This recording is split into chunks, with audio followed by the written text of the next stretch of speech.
오늘 읽으신 본문 사도행전 20장 13절로 14절 말씀을 중심으로 해서 오늘 어버이 주일인데요. 자녀에게 무엇을 남길 것인가 라고 하는 제목으로 함께 은혜를 나누기를 원합니다. 오늘은 5월 둘째 주 어버이 주일이고 지난주는 어린이 주일이었는데요. 어버이 주일은 부모님의 사랑과 은혜에 감사하고 성경이 가르치는 내 부모를 공경하라는 계명을 되새기 위해서 지키는 주일입니다. 원래 이 한국교회가요, 원래는 1950년대부터 5월 둘째 주일을 처음에는 어머니 주일로 지켰습니다. 그런데 사람들이 왜 부모가 어머님밖에 없냐 그래가지고 이제 부모 모두를 공경하자는 의미에서 1973년부터 어버이 주일로 확대해서 이렇게 지키게 되었다고 하는 거예요. 그래서 이 어버이 주일의 의미를 되새기면서 오늘 우리 본문을 통해서 우리 어버이들이 부모가 자녀에게 무엇을 남길 것인가, 이 부분에 대해서 한번 살펴보기를 원하는데요. 오늘 본문 말씀 가운데서 이 사도 바울이 남긴 유산들을 바라보면서 이 다음 세대에 사도 바울이 무엇을 남겼는가라는 것을 바라보면서 오늘 우리는 이 어버이주일을 맞이해서 우리 자녀들에게 무엇을 남겨줄 것인가. 세상 사람들은 유산을 좀 많이 남겨줘가지고 좀 이렇게 자녀들이 좀 편하게 살 수 있으면 좋겠다. 뭐 그렇게 살아가고 있는데요. 어쨌든 우리는 오늘 본문 말씀을 통해서 우리 자녀들에게 어떤 유산을 남겨줄 것인가, 이런 부분을 같이 생각해보고 또 고민해보고 또 나에게 적용하는 그런 귀한 시간을 가졌으면 좋겠습니다. 세 가지로 어버이날 부모로서 우리 자녀들에게 무엇을 남기면 좋겠는가, 이런 부분을 세 가지로 살펴보며 은혜를 나누기를 원합니다. 먼저 13절에서 16절 말씀 같이 한번 읽어보겠습니다. 13절에서 16절 같이 읽습니다. 우리는 앞서 배를 타고 아소에서 바울을 태우려고 그리로 가니 이는 바울이 걸어서 가고자 하여 그렇게 바울이 아소에서 우리를 만나니 우리가 배에 태우고 미둘레네로 가서 거기서 떠나 이튿날 기오 앞에 오고 그 이튿날 사모에 들르고 또 그 다음날 밀레도에 이르니라. 바울이 아시아에서 지체하지 않기 위하여 에베소를 지나 배 타고 가기로 작정하였으니 이는 될 수 있는 대로 오순절 안에 예루살렘에 이르려고 급히 감이러라. 아멘. 오늘 13절에서 16절 읽으셨는데요. 오늘 본문 말씀을 보면은요, 바울의 이동 과정을 이야기를 하고 있습니다. 이게 보니까 아소라고 하는 14절에 보면 아소에서 그 다음에 가고 또 미둘레네로 가고 또 기오로 가고 사모에 들르고 그 다음에 밀레도에 이르느니라, 이렇게 지명을 얘기하고 있는데 특별히 13절에 보면 우리는 앞서 배를 타고 아소에서 바울을 태우려고 그리로 가니 이는 바울이 걸어서 가고자 하여 그렇게 정하여 준 것이라, 이렇게 말씀을 하고 있습니다. 여러 도시를 가는데요. 바울은 드로아에서 아소까지 혼자 걸어가기로 결정을 합니다. 혼자 걸어가기로 결정을 해요. 학자들과 성지 연구 자료를 종합하면요, 바울이 걸었던 거리가 직선 거리로는 약 32km 정도 된다고 이야기를 하고요. 실제 로마 도로를 따라 걸었을 경우에는 약 한 50km 정도를 걸었을 것이라, 이렇게 생각할 수 있습니다. 뭐 단순한 이동거리 몇 킬로를 걸었느냐가 중요한 것이 아니라 바울이 혼자 걸었다는 거예요. 동행이 있음에도 불구하고 혼자 걸었다, 이렇게 말하고 있는데, 당시 동행자들은요, 배를 타고 이동을 했지만 바울은 혼자 걸었다, 이렇게 말씀하고 있어요. 오늘 읽은 성경은요, 바울이 왜 혼자 걸었을까에 대해 이유를 자세히 설명하고 있지는 않지만, 그러나 많은 성경학자들은요, 바울이 예루살렘으로 향하기 전에 하나님 앞에서 걸으면서 깊이 기도도 하고 자신의 사명을 정리하는 시간으로 삼았을 수가 있다, 이렇게 말해요. 여러 사람이 같이 가면 혼자서 생각하지 못하다. 여러분, 혼자서 깊이 생각하려면 다른 사람과의 무리 속에서는 힘들잖아요. 그래서 혼자 시간, 여러분 걷는 시간은 참 좋은 것 같아요. 혼자 걷는 시간, 경치도 구경하면서 계절이 어떻게 바뀌었는가 구경하면서 하기도 하지만, 여러분 기도해야 될 때가 있을 때, 기도해야 될 제목이 있을 때는 뭐 교회 와서 기도하는 것도 좋지만은 그러나 걸으면서 한적한 산책로를 걸으면서 하나님 앞에 대화하고 하나님 이런 힘든 일이 있어요. 내가 앞으로 이 일을 어떻게 하면 좋을까요? 산책하면서 하나님 앞에 묵상하며 기도하며 정리하는 시간을 갖는 것도 좋을 것 같습니다.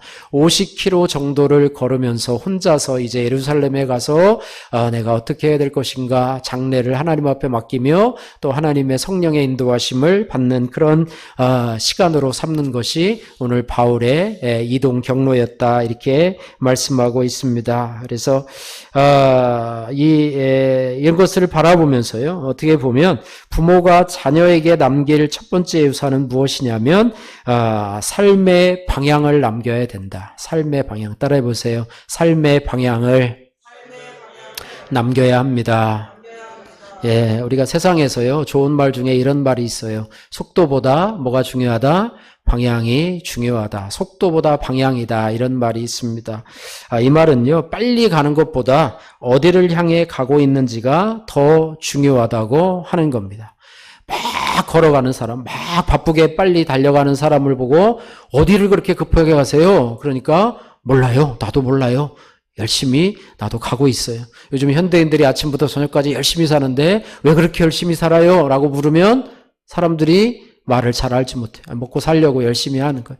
이게 삶의 방향이 없고 목적도 없습니다. 어쨌든 아무리 빨리 달려도 방향이 틀리면 목적지에서 멀어질 수밖에 없고 천천히 가더라도 방향을 올바로 잡으면 결국에는 목적지에 도착할 수 있다라고 하는 거예요. 신앙도 마찬가지입니다. 신앙도 마찬가지예요. 세상은요, 사람을 평가할 때 얼마나 빨리 가느냐, 또 얼마나 빨리 성공을 했느냐, 뭐 이런 것에 사람들이 초점을 맞추죠. 최연소 내가 뭐 부장을 달았다, 최연소 사장을 달았다, 뭐 이런 것으로 평가를 하지만 하나님께서는요, 우리가 어떠한 방향으로 살아가고 있는가, 너희가 지금 어떤 방향으로 살아가고 있는가, 이런 것을 묻고 계시다라고 하는 거예요. 그래서 부모가 어버이날을 맞이해서 자녀들에게 해야 할 중요한 질문은 뭐냐면 얼마나 빨리 가느냐가 아니라 지금 내가 올바른 방향을 향해 가고 있는가 이런 것들을 물어보아야 한다라고 하는 것입니다. 여러분 방향을 잘못 정하면요. 아무리 빨리 간다고 하고 아무리 성공한다고 해도 그것이 잘못된 방향이라고 하는 것입니다. 세상에는요, 두 가지 방향이 있습니다. 세상을 향한 방향이 있고 또 하나님을 향한 방향이 있어요. 천국을 향한 방향이 있어요. 또 하나는요, 지옥을 향한 방향이 있고 천국을 향한 방향이 있습니다. 여러분 지옥을 향한 방향으로 가게 되면 결국은 목적지가 어디죠? 지옥밖에는 갈 수가 없잖아요. 아무리 빨리 가도 지옥에 빨리 가는 거잖아요. 그래서 우리의 방향은 지옥으로 가는 방향이 아니라 어디로 가는 방향이어야 돼요? 천국으로 가는 방향이 되어야 되겠다 이렇게 말씀하고 있습니다. 그래서 성경을 보면은요, 우리가 어떤 방향을 향해 가야 되느냐, 그러니까 천국을 향하여 가는 방향은 곧 하나님을 향하여 가는 방향이다 이렇게 말씀하고 있습니다. 그래서 마태복음 6장 33절 한번 따라서 볼까요? 그런즉 너희는 먼저 그의 나라와 그의 의를 구하라. 할렐루야. 예, 너희는 먼저 그의 나라와 그의 의를 구하라. 그리하면 이 모든 것을 너희에게 더하시라. 먼저라고 하는 것이 있어요. 먼저는 뭐냐면 우선순위의 문제라고 하는 거예요. 먼저 뭐를 구할 것인가? 그의 나라와. 그의 나라는 뭐예요? 하나님의 나라와 그의 의를 구하라 이렇게 말하고 있습니다. 예, 그래서 먼저는 시간의 순서가 아니라 가치의 순서를, 무엇에 우선순위를 줄 것인가? 하나님 나라에, 또 하나님 나라의 주인공이신 하나님과 예수 그리스도께 우리의 삶의 방향을 두고 가야 된다라고 하는 것입니다. 운전하시는 분은 잘 알겠지만 우리가 가다 보면 길을 잘못 들 때가 있어요. 그러면 그 길을 다시 한번 생각을 하고 잘못된 방향이었다고 하면 우리가 뭐를 해야 돼요? 유턴을 해야 돼요. 그렇지 않고 계속 가요. 내가 지금 홍성으로 가야 되는데 내가 천안으로 가고 있어요. 홍성에 내가 롯데마트를 가야 되는데 내가 지금 천안으로 가고 있어요. 그래서 잘못된 방향으로 가고 있으면 차를 돌이켜야 되죠. 내가 지금 천국으로 가는 방향을 가야 되는데 세상으로 향해 가고 있어요. 지옥을 향해 가고 있어요. 그러면 그 길을 돌이켜야 되죠. 천국으로 가는 방향을 돌이켜야 되죠. 천국으로 가는 방향이 바로 하나님을 향하여 우리의 인생의 방향을 정하는 것입니다. 그래서 인생의 방향의 올바른 방향은 하나님을 향하는 방향, 하나님 중심의 방향이어야 된다고 하는 거예요. 그러나 그릇된 방향은 어디입니까? 세상을 향하는 방향이라고 하는 것입니다. 세상을 향해서 가다 보면 그곳은 바로 천국이 아니라 지옥으로 가는 방향일 수밖에 없다라고 하는 것입니다. 그래서 부모는 자녀들에게 세상의 파도를 타는 방법을 가르치기 전에 하나님이라고 하는 북극성을 바라보는 법을 먼저 가르쳐야 합니다. 그러려면 부모 나 자신이 내 인생의 나침판의 방향이 항상 하나님을 향해서 떨리고 있는 그런 모습을 우리 자녀들에게 보여주어야 된다라고 하는 것입니다. 또 하나 하나님을 향하는 방향에 있어서 하나님만 향하는 방향으로만 가면 되냐? 거기서 더 나가야 될 것은 하나님을 사랑하는 방향으로 가야 된다고 하는 거예요. 따라해 보세요. 하나님을 사랑하는 방향으로 가야 합니다. 예, 하나님을 사랑한다라고 하는 것은 뭐냐면 하나님과의 관계성입니다. 예, 부모님을 향해서 내 마음이 있다, 효도하는 자녀다라고 얘기를 하지만 참 효도는 뭐냐? 그냥 방문해서 선물만 주고 밥 사주고 그게 아니라 부모님과의 관계성. 관계에서 제일 중요한 것이 뭐예요? 서로 간의 대화죠. 그죠? 서로의 마음이 오가야 되고 의사소통이 돼야 돼요. 그냥 어버이날이 됐으니까 그냥 방문해서 선물 하나 사다 드리고 용돈 주고 밥 사 먹고 그냥 안녕히 계세요 하고 그다음부터는 연락도 안 하고 어려운 일이 있어도 상의도 안 하고 그렇게 지난다면 부모와의 관계성이 이거는 올바른 관계라고 볼 수가 있겠죠. 그래서 하나님과의 관계는 무슨 관계다? 사랑의 관계이다. 사랑의 관계는 뭐예요? 어려움도 함께 나누고 하나님을 의지하는 관계, 기도하며 하나님과 친밀한, 정말 하나님이 아브라함을 친구와 같이 여겼던 것처럼 우리도 하나님을 친구와 같이 정말로 삶을 나누고 어려움을 나누고 기도하며 살아가는 그런 관계가 바로 올바른 관계다, 이렇게 말씀하고 있고, 또 하나님을 향하는 관계는 뭐냐면 목적의식을 가지고 있어야 되는 거예요. 하나님을 향해서 우리가 어떻게 살아가야 될 것인가, 이거는 사명에 대한 문제인데요. 사명에 대한 문제, 사도 바울이 이렇게 얘기합니다. 오늘 24절에 내가 달려갈 길과 주 예수께 받은 사명, 곧 하나님의 은혜의 복음을 증언하는 일을 마치려 하면은 나의 생명조차 조금도 귀한 것으로 여기지 아니하노라, 이렇게 말해요. 하나님을 향하는 그런 방향에는 우리가 사명이 있어야 되는데 우리의 사명이 무엇일까? 저와 여러분들이 이 땅을 살아가면서 사명이 무엇일까? 하나님을 향한 사명이 무엇일까? 그것은 바로 영혼 구원에 대한 사명이라고 하는 것이. 내가 세상 사람들은 어떻게 합니까? 내가 잘 먹고 잘 살고 노후 준비 잘하고 자녀들에게 유산을 물려주고 이 정도 삶이라고 볼 수가 있지만, 우리 하나님의 자녀들은, 하나님의 부모들은 하나님을 향해서 나만 구원받는 것이 아니라 영혼 구원의 사명을 잘 발견하는 것, 이것이 중요한 것이라고 하는 것입니다. 예, 그래서 우리 부모는요, 자녀가 무엇이 될 것인가를 고민하지 말고 어떤 직업을 가질 것인가, 어떤 곳에 취직할 것인가, 관심이 많잖아요. 그죠? 대학교 나오고 취직하고 이런 부분에 관심을 갖는 것이 아니고, 이런 것에만 이렇게 매몰되지 않고 우리 자녀가 하나님 나라에 어떻게 기여할 것인가.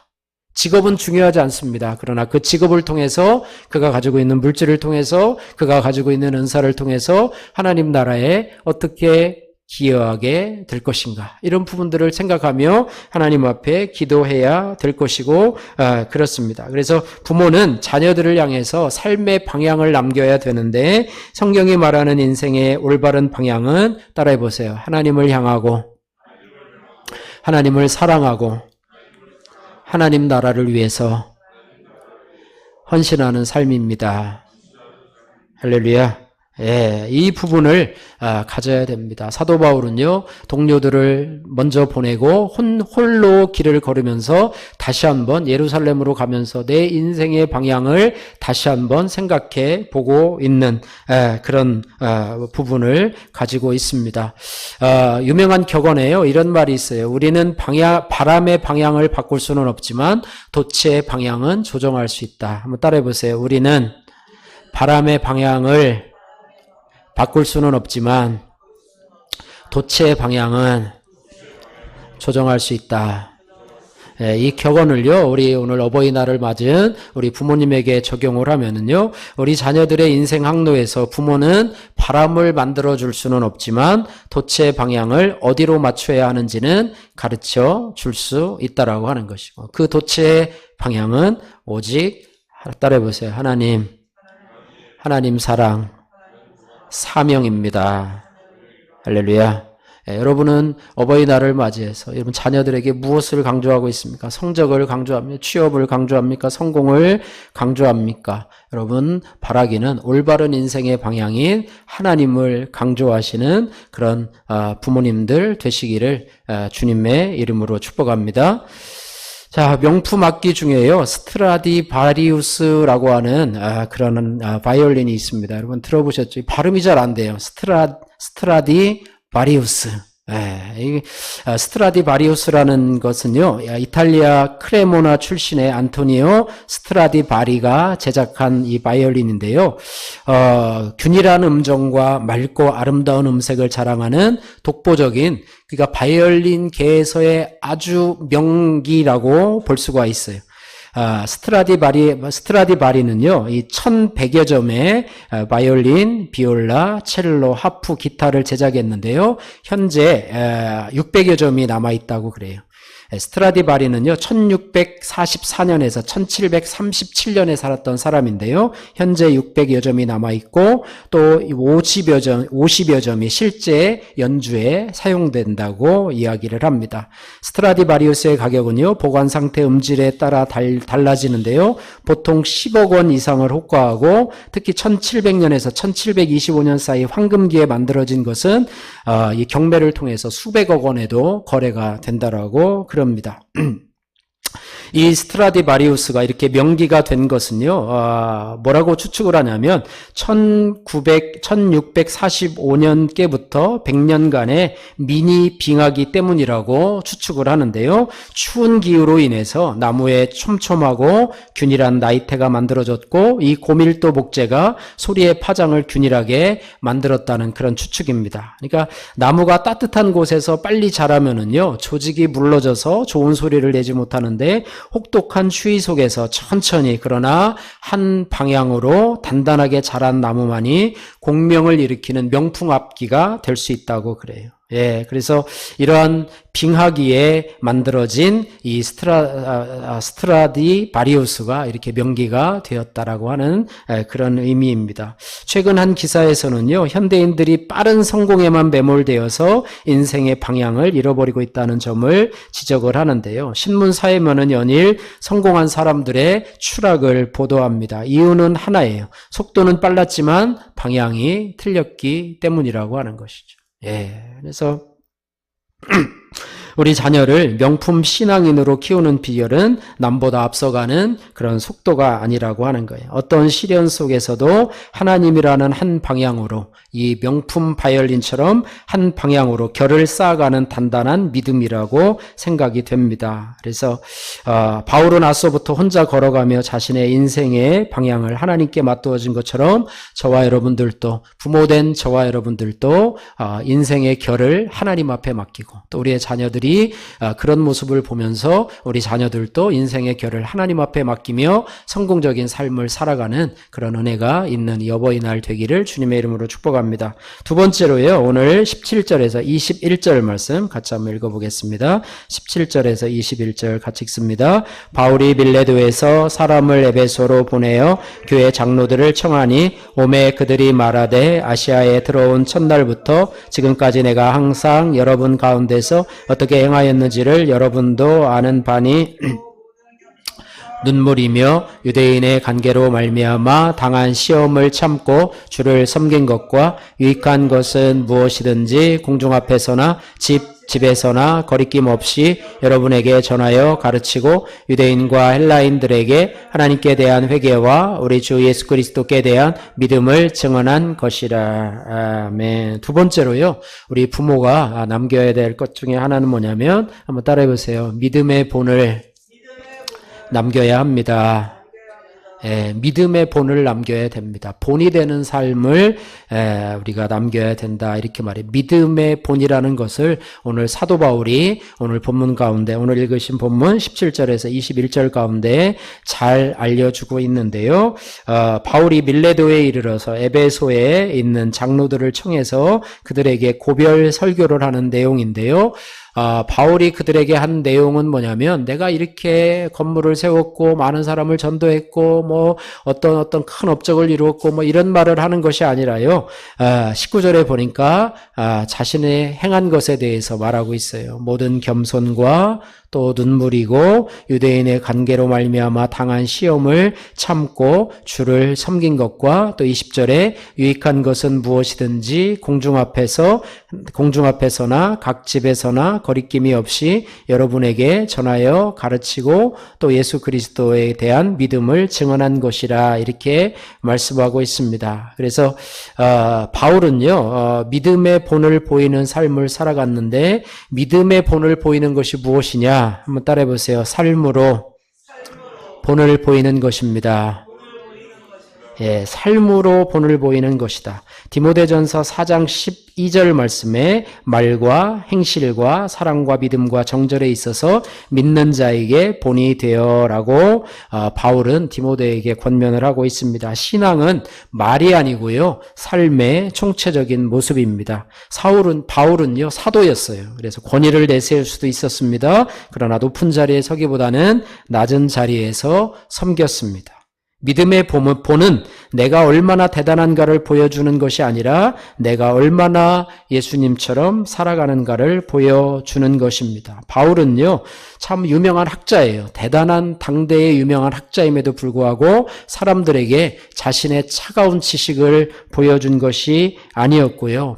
바울은 영혼을 위해서 때로는 울었고, 또 세운 교회를 위해서 교회의 분쟁을 보면서 아파했고, 또 성도들을 위해서 기도했고, 또 때로는 고난을 당하면서도 참고 주를 섬기고 늘 복음을 전한 삶을 살았다. 그래서 유대인 회당에서만 전한 것이 아니라 여기 보니까 사람들 앞에서도 또 일상 속에서도 복음을 전하는 그런 삶을 살았다, 이렇게 말하고 있습니다. 그래서 삶으로 본을 보여야 되는 것이 우리 부모의 역할이라고 하는 것이고, 또 믿음의 본이라고 하는 것은 뭐냐면 다음 세대로 흘러가야 된다라고 하는 사실을 우리가 기억해야 합니다.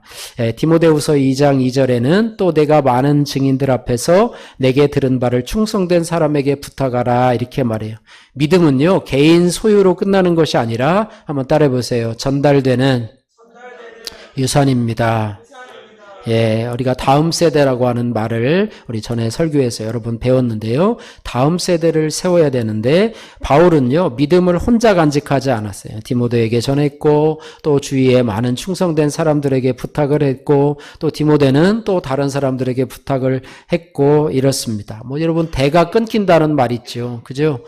전에는 이 남성 우월주가 있어서 아들을 낳아야 되고, 또 독자, 몇 대 독자, 이런, 그런 가문도 있었는데, 어쨌든 자자손손 대를 이어야 된다라는 그런 유교적인 어떤 전통들이 있었는데, 우리의 신앙도 대를 이어야 돼요. 여러분이 몇 대 신앙을 가지고 있습니까?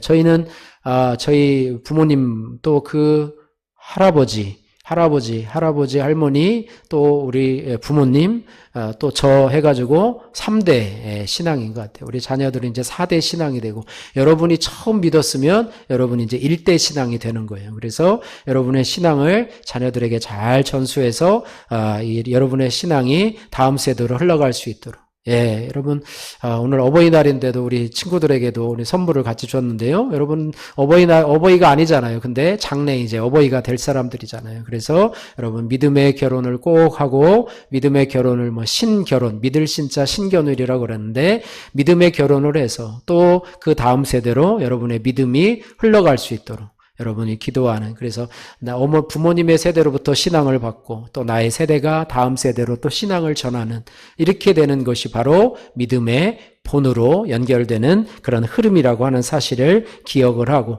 또 믿음의 본은요, 어디에서 이루어지느냐? 가정에서 이루어집니다. 어디에서 이루어진다고요? 가정에서 이루어진다고 하는 거예요. 가정에서 신앙을 배워요. 저도 어려서부터 교회를 다녔어요. 뭐 중간에 이제 예수님을 믿어서 이렇게 했었는데, 주일학교를 다니고요. 주일학교를 다니고 유치원도 다니고 뭐 성경학교도 다니고 또 주일 예배 주일에 주일학교에 가서 성경 공부도 했는데 기억나는 거는 별로 없어요. 별로 없어요. 예, 그때 거기서 이렇게 주일학교에서 오면은 그 찐빵 같은 거를 하나 줬어요.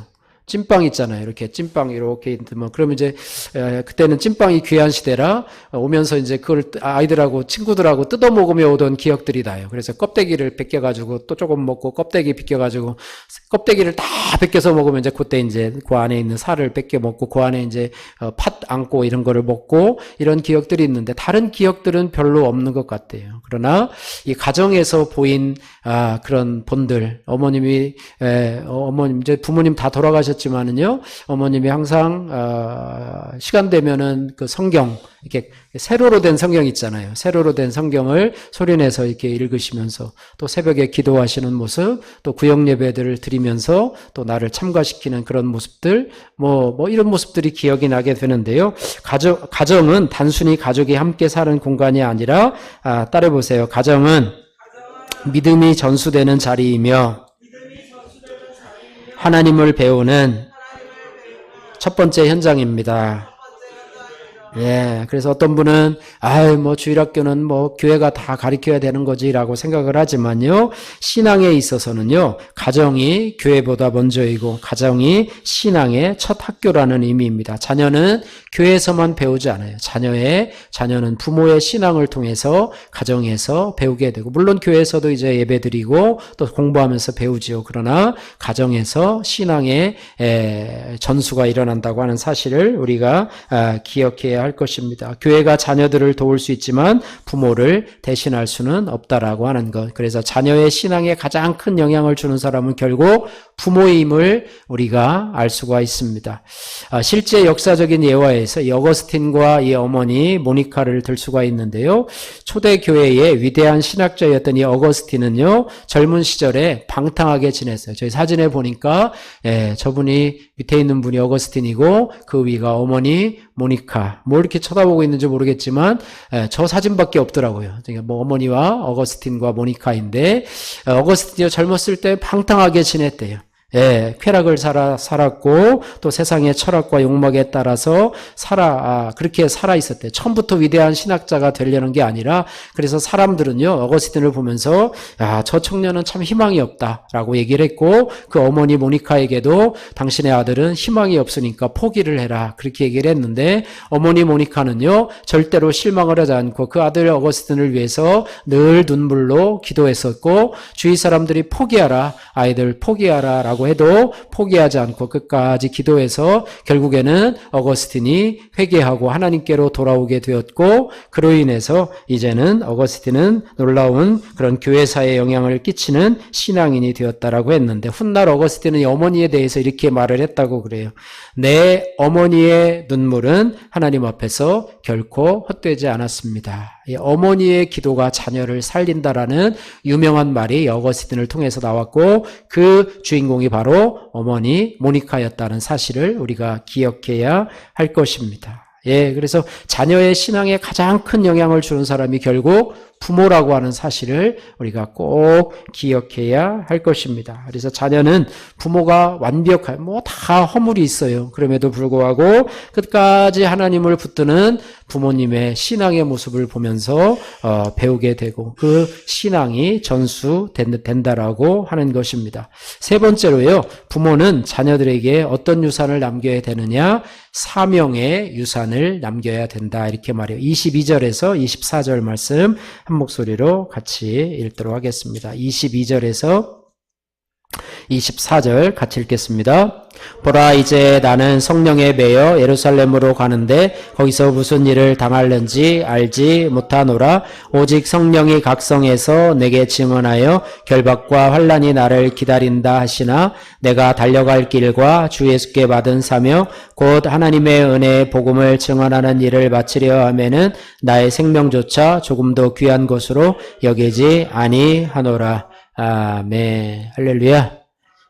뭐를 남겨야 된다고요? 사명의 유산을 남겨야 된다라고 말을 하고 있습니다.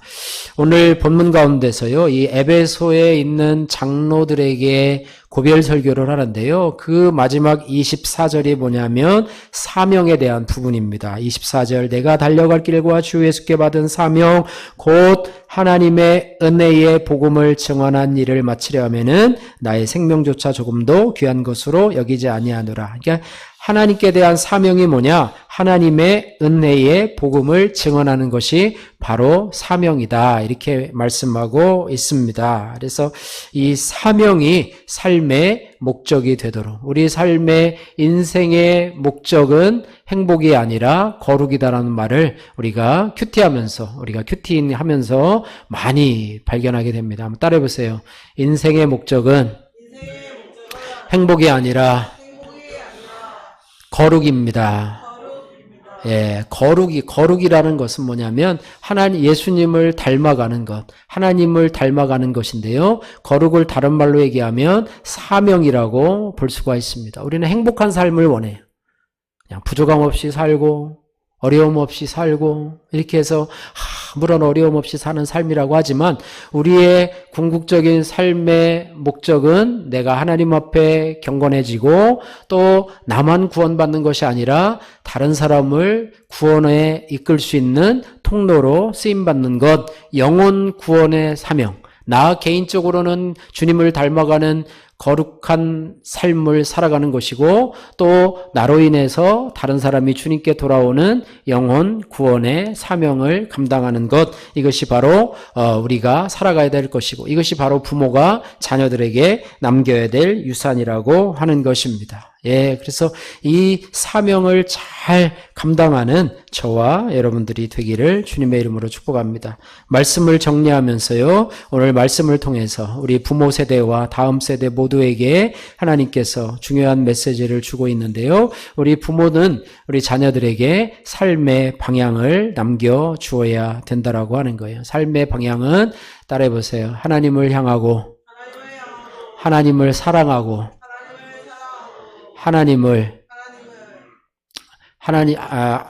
하나님께 대한 그런 믿음의 방향으로 가는 것이고요. 두 번째는 믿음의 본을 남겨야 되는데 믿음의 본은 말이 아니라 우리가 우리 삶이라고 하는 사실을 우리가 기억해야 할 것입니다. 그래서 우리가 부모가 자녀들에게 어떻게 믿음의 본을 남길 것인가, 우리의 기도하는 모습, 어떻게 예배하는지, 내가 어려움 속에서 하나님을 의지하며 어떻게 삶을 헤쳐가는지 이런 것들을 삶으로 보여줄 때 자녀들은 우리의 믿음의 유산을 받게 된다 이렇게 말하고, 그 다음에 사명의 유산을 가져야 된다. 이것도 마찬가지로 내가 그러한 사명을 가지고 살아갈 때 그 사명이 영혼 구원의 사명, 내가 거룩함과 영혼 구원의 사명을 가지고 부모가 살아갈 때 자녀들은 자연스럽게 나도 내가 하나님 앞에 경건하게 살아가야지, 거룩하게 살아가야지, 내가 나만 구원받는 것이 아니라 다른 영혼들도 구원하며 살아가야지라고 하는 사명의 유산을 본받게 된다라고 하는 것입니다.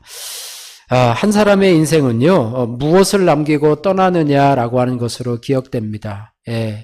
호랑이는 뭐를 남겨요? 가죽을 남기는데 사람은 뭐를 남긴다고요? 이름을 남긴다고 그러는데 우리는 그것이 아니고 믿음의 사람은 우리가 하나님을 향한 방향과 삶의 본과 사명의 흔적을 남기는 사람이다. 그래서 우리가 그 사람을 바라보면서 그 사람은 참으로 하나님을 사랑하는 사람이었다. 그 사람은 참으로 교회를 사랑하는 사람이었다. 그 사람은 정말로 예수님을 닮은 사람이었다. 이런 흔적을 남기고 그것이 우리 교회 교우들뿐만 아니라 우리 자녀들에게 그런 삶을 남기고 살아간다면 그 사람은 성공적인 삶을 살아가지 않았을까? 할렐루야. 성공적인 삶을 살아가지 않았을까? 이런 생각을 해본다라고 하는 것입니다. 이런 은혜가 어버이날을 맞이한 우리 부모님들 또 우리 자녀들에게도 그런 은혜가 있어서 이제는 부모님의 탓이 아니라 나도 하나님을 내 스스로 결정하며 살아갈 수 있는 나도 하나님을 향하여 방향을 결정하며 살아갈 수 있는 그런 결단을 하시는 그런 은혜가 있기를 주님의 이름으로 축복합니다.